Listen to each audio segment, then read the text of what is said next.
नमस्कार मित्रों, पिछले वीडियो में हमने डिस्कस किया था स्वतंत्रता का अधिकार और शोषण के विरुद्ध अधिकार। उस वीडियो का लिंक डिस्क्रिप्शन में प्रोवाइड करवा दिया गया है। अगर आपने वो वीडियो नहीं देखा है तो उस वीडियो को देखिए, उसके बाद ये वीडियो अगर आप देखेंगे तो और अच्छे से समझ पाएंगे कि मैं कहाँ पर क्या पढ़ा रहा हूँ। तो चलिए आज हम लोग डिस्कस करते हैं धार्मिक स्वतंत्रता का अधिकार। अनुच्छेद 25 से लेकर के 28 तक धार्मिक स्वतंत्रता के अधिकार का वर्णन है। तो हम लोग पहले देखते हैं अनुच्छेद 25। अनुच्छेद 25 में कहा गया है, इसमें व्यक्तिगत धार्मिक स्वतंत्रता की बात की गई है।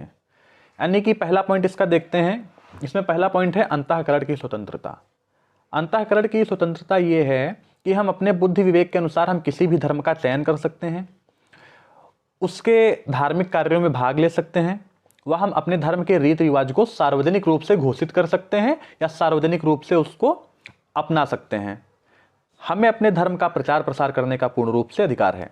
इसका एग्जाम्पल देख लेते हैं। जैसे कुछ सिख लोग होते हैं, कुछ क्या लगभग सिख लोग सर पर पगड़ी बांधते हैं और साथ में कृपाण भी रखते हैं। तो ये उनकी व्यक्तिगत धार्मिक स्वतंत्रता का अधिकार है, उसे रोका नहीं जा सकता।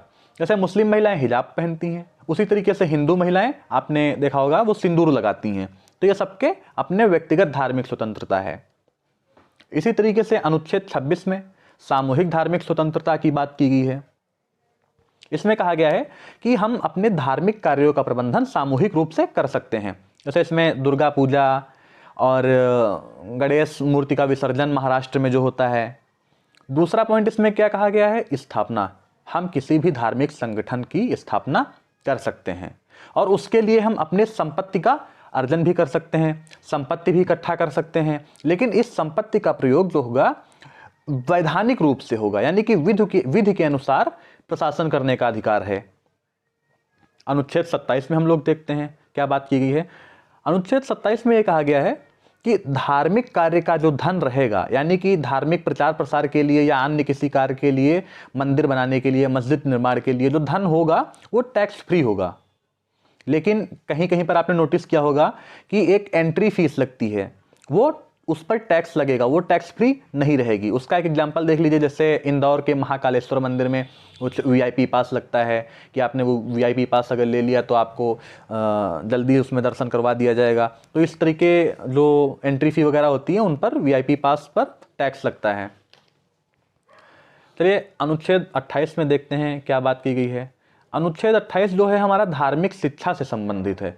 इसमें क्या कहा गया है कि सरकारी खर्चे से चलने वाले स्कूलों में धार्मिक शिक्षा नहीं दी जा सकती है और संस्थान में कोई भी व्यक्ति धार्मिक कार्य के लिए बाध्य नहीं है कि जैसे उसको धार्मिक कार्य में उपस्थित होना ही होना है। इसमें कोई ऐसी बाध्यता नहीं दी गई है। अनुच्छेद 29 के बारे में बात करते हैं।